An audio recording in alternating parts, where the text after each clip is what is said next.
The young seagull was alone on his ledge. That means he was sitting all by himself on the edge of the cliff. His two brothers and his sister had already flown away the day before. That means his siblings had learned to fly and left him behind. He had been afraid to fly with them. That means he was scared and didn't join them in flying.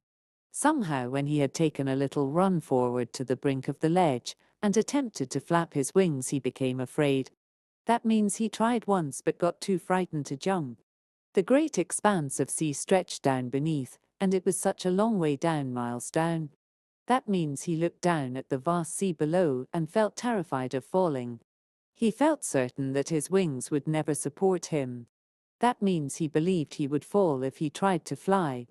So he bent his head and ran away back to the little hole under the ledge where he slept at night. That means he gave up and hid in his usual sleeping spot.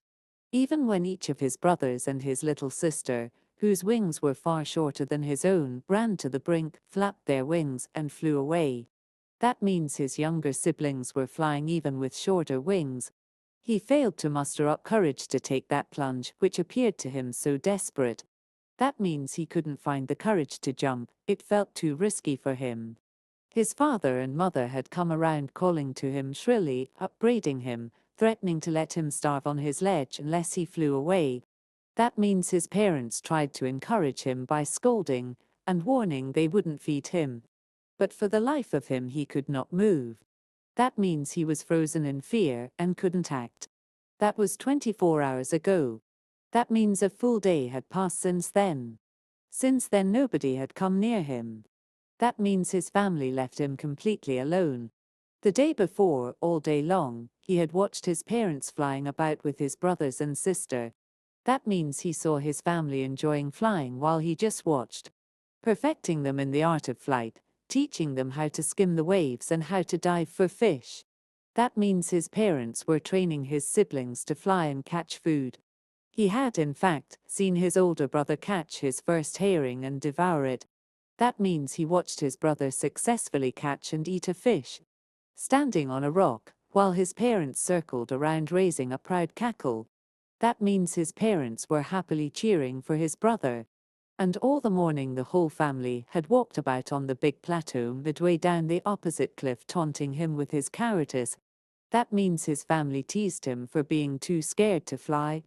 The sun was now ascending the sky, blazing on his ledge that faced the south. That means it was getting hot as the sun rose in the sky.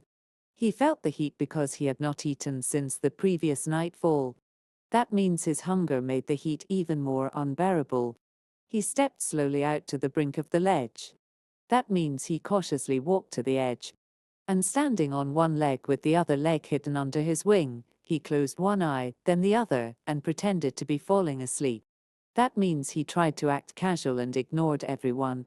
Still, they took no notice of him.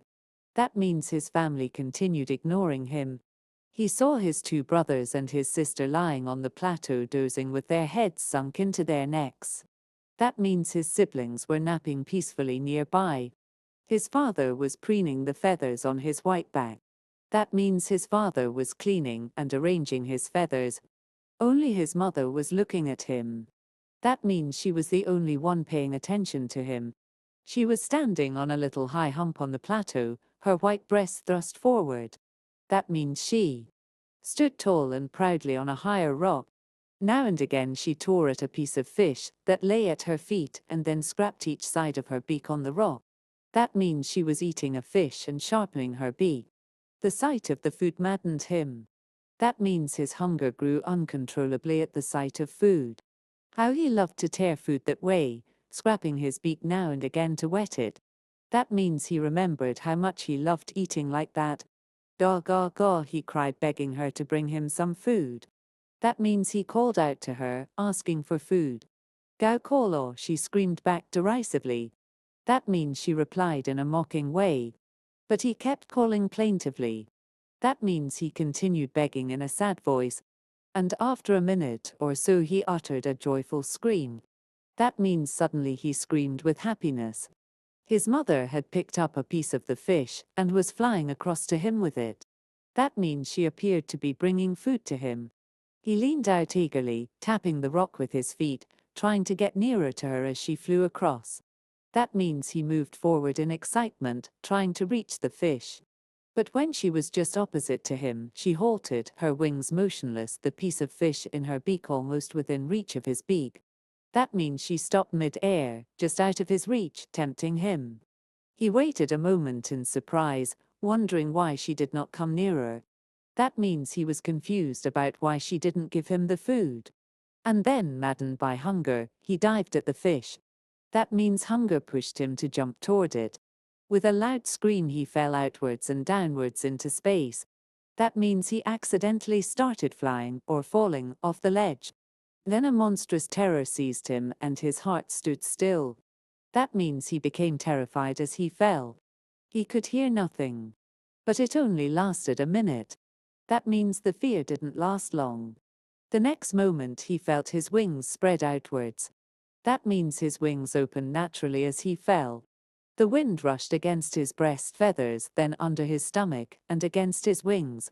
That means the air lifted his body. He could feel the tips of his wings cutting through the air. That means he realized he was gliding smoothly. He was not falling headlong now. That means he wasn't falling anymore, he was flying. He was soaring gradually downwards and outwards.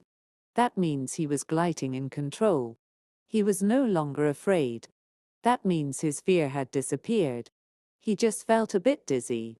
That means he felt slightly lightheaded but not scared. Then he flapped his wings once and he soared upwards. That means he gained confidence and rose higher. Gaw gaw gaw gaw gaw gaw gaw gaw. His mother swooped past him, her wings making a loud noise. That means his mother flew close by, calling proudly. He answered her with another scream. That means he replied with joy. Then his father flew over him screaming. That means his father celebrated too. He saw his two brothers and his sister flying around him, curveting and banking and soaring and diving. That means his siblings joined in flying happily with him. Then he completely forgot that he had not always been able to fly. That means he felt as if he had always known how to fly, and commended himself to dive and soar and curve, shrieking shrilly. That means he flew freely and joyfully. He was near the sea now, flying straight over it, facing straight out over the ocean. That means he flew confidently above the open ocean.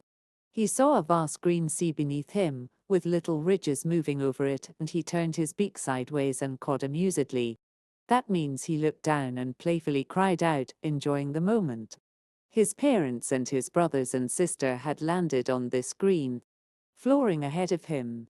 That means his family had landed on the sea surface. They were beckoning to him, calling shrilly. That means they called him to join them.